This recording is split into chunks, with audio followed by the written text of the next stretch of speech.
Hello my dear students, welcome to junior champs. क्योंकि आप लोगों को पता होगा कि ओलंपियाड फॉर जूनियर्स का जो चैनल का नाम है वो चेंज हो चुका है, जो कि हमने रखा है जूनियर चैम्प्स।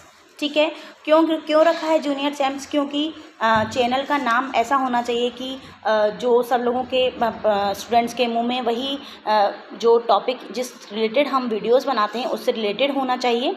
तो हम लोगों ने कहा क्यों ना एक बार उसका नाम चेंज कर लिया जाए। ठीक है, तो मैंने आप लोगों को इन्फॉर्म कर दिया है कि हम लोग के चैनल का नाम चेंज हो चुका है, तो आप प्लीज़ याद रखें।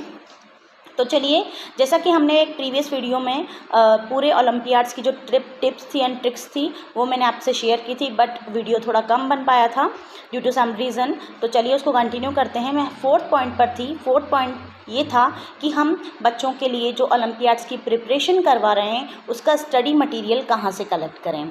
ठीक है, तो देखिए, स्टडी मटेरियल कलेक्ट करने के लिए जैसे जिस भी क्लास से रिलेटेड बच्चा ओलंपियाड का एग्ज़ाम फिल कर रहा है उसकी जो स्कूल की टेक्स्ट बुक होती हैं उन्हीं को भी आप एक बार रेफरेंस में ले सकते हैं। ठीक है, उनको तो बच्चा पढ़ता ही है स्कूल में, जो स्कूल की टेक्स्ट बुक हैं।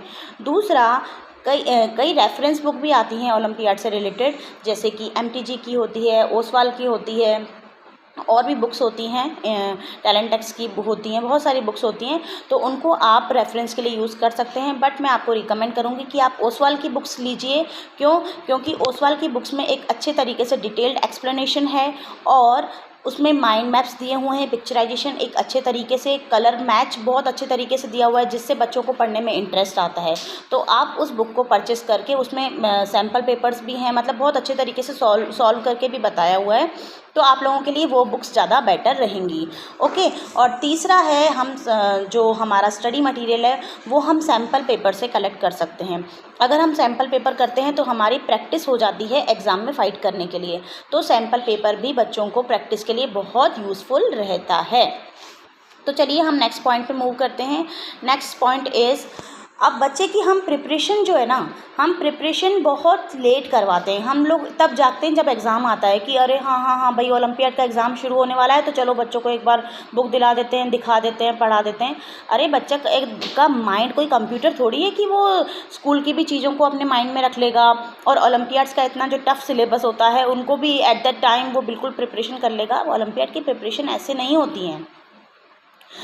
आप लोगों को, पेरेंट्स को, ओलंपियाड की प्रिपरेशन के लिए एग्ज़ाम की डेट का वेट ना करें, वो हमें जनवरी-फरवरी से ही स्टार्ट कर देनी चाहिए तैयारी, ताकि उन लोगों को कुछ 6-8 महीने मिल जाएं तो अच्छे से प्रिपेयर कर पाते हैं, और वो मेंटली हर तरीके से प्रिपेयर हो जाते हैं कि हाँ, हम लोगों के सिलेबस में ये आएगा, इस टॉपिक से ये तरीके के क्वेश्चन बन सकते हैं, तो उन लोगों को टाइम मिल जाता है।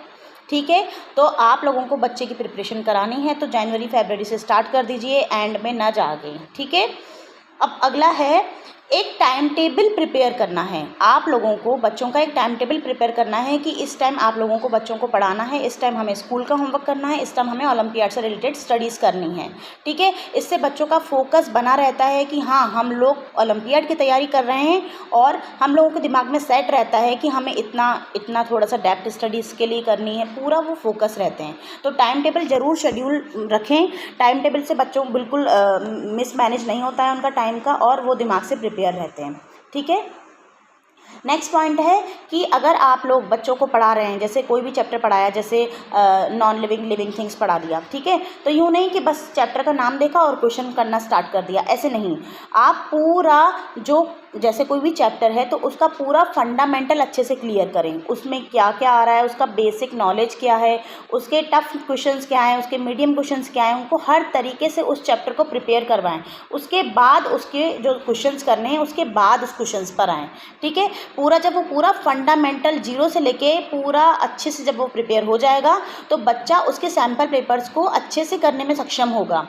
ठीक है, तो एक तो तुरंत से किसी भी चैप्टर को खोल के और इसके क्वेश्चन करो, ऐसे नहीं होता है। आप पूरा उसका फंडामेंटल क्लियर करें, समझाएं, उसके हर एक जो उसके क्वेश्चन चैप्टर से रिलेटेड होते हैं वो करें। जब वो पूरा प्रिपेयर हो जाए उसके बाद उसके सैम्पल पेपर पे करवाएं, ताकि जैसे जैसे क्वेश्चन उसमें ट्विस्टेड क्वेश्चन भी होंगे, लॉजिकल भी होंगे, तो वो हर तरीके से अब बच्चा अपने लेवल पे करने की कोशिश करेगा। तो इसीलिए हर एक चैप्टर को अच्छे से पढ़ें, समझें, उसके क्वेश्चंस की प्रैक्टिस करें, तब जाके सैम्पल पेपर्स पर आएँ। ओके, होप आपको समझ में आ रही है ये सारी बातें। ठीक है, नेक्स्ट है कि आप जैसे अब मॉड्यूल्स होते हैं, पूरी एक्सरसाइजेज होती हैं, उनको स्किप ना करें। ठीक है, पूरा स्टेप बाय स्टेप चलें और उसके बाद आप समझें कि हमारी पूरी तैयारी अच्छे से हो रही है।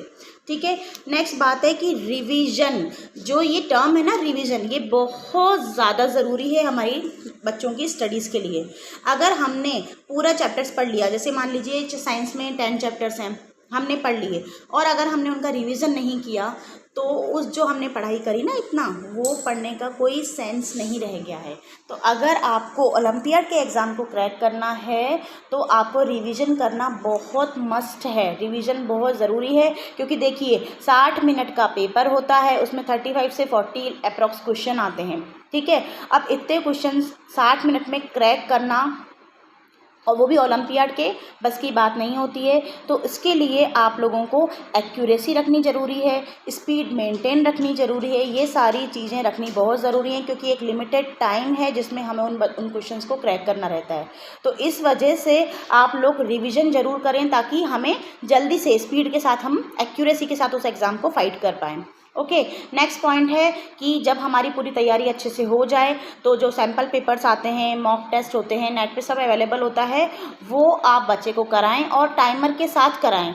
अगर हम टाइमर के साथ बच्चे को कराएंगे तो वो अपनी स्पीड को समझने की कोशिश करेगा कि हाँ मुझे 30 क्वेश्चन करने हैं, इतने मिनट में करने हैं, अगर मैं नहीं कर पाया तो मेरे को मेरी स्पीड पे वर्क करना है। ठीक है, तो ये सारी चीज़ें बच्चा जब तक घर पे प्रैक्टिस करेगा ना, ये तभी हो पाएंगी। At that time first time बच्चा ओलंपियाड के क्वेश्चन जाके कर ले अच्छे से, एक्यूरेसी के साथ, एक स्पीड मेंटेन रख के, तो ये पॉसिबल नहीं होता है। इसके लिए घर पे प्रैक्टिस करनी पड़ती है।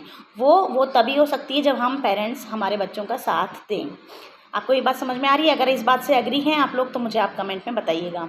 ठीक है, और लास्ट बात है कि स्टडी ग्रुप्स ज्वाइन कराइए। कई बच्चे क्या होते हैं कि बच्चों को ग्रुप्स में पढ़ना पसंद होता है, कई बच्चों को अकेला पढ़ना पसंद है, कई बच्चों को ग्रुप में पढ़ना पसंद होता है। तो और ग्रुप से क्या होता है, बच्चों को कंपटीशन रहता है, तो इंटरेस्ट आता है कि अरे यार ये फर्स्ट आ गया, मैं नहीं आ पाया। तो इस कंपटीशन से उनके मन में जो इच्छा जागृत होती है कि हम भी आएँ, हम भी फर्स्ट आएँ, हम भी करें। तो इससे भी बच्चों की स्टडीज़ पे अच्छा करने पे फोकस बढ़ जाता है। तो होप कि आप लोगों को इतनी बात समझ में आई है। ये जो सारी बातें हैं वो बहुत छोटी हैं लेकिन बहुत मायने रखती हैं, बहुत वैल्यूएबल हैं। तो जो भी पेरेंट्स अपने बच्चों को ओलंपियाड का एग्ज़ाम दिलाना चाहते हैं तो इन सारी बातों का ध्यान रखें। और फिर भी आपको कोई डाउट होता है तो आप प्लीज़ मुझे कमेंट करें, पूछें। मैं भी अपनी बच्ची को तैयारी करा रही हूँ, मैं भी लगी रहती हूँ उसके साथ, आप लोगों को भी लगना है। और अगर कुछ बनना है तो कुछ सेक्रीफाइस भी करना पड़ेगा। ओके, तो चलिए मिलते हैं नेक्स्ट वीडियो में। So meet in the next video. Till then आपको स्टडीज़ करनी है। ओके, जो बच्चा स्टडीज़ कर रहा है वो मुझे कमेंट में बताए। चलिए मिलते हैं नेक्स्ट वीडियो में। Good bye.